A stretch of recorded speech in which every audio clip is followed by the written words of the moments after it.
Tutorial time for those who are trying to put the acrylic Standee onto their pledge.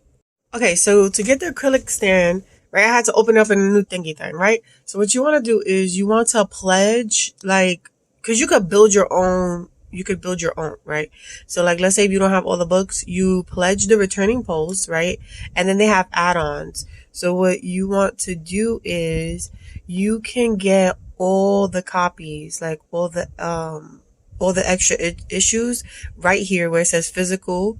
So you click that, and then if you want the acrylic stand, you can go to the acrylic standee right here and you add that. And then what you do is you press continue, and they're actually for your information and all that good stuff.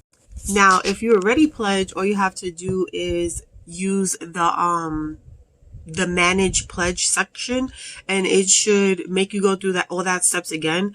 But all you have to do is just click it, then go to add-ons, and then manage your add-ons from there, and then it should be all set and done. But that's how you do it. It is all activated. All you have to do is just add it to your add-ons so that it could be with your pledges. Again, guys, thank you so much for the love and support on this project.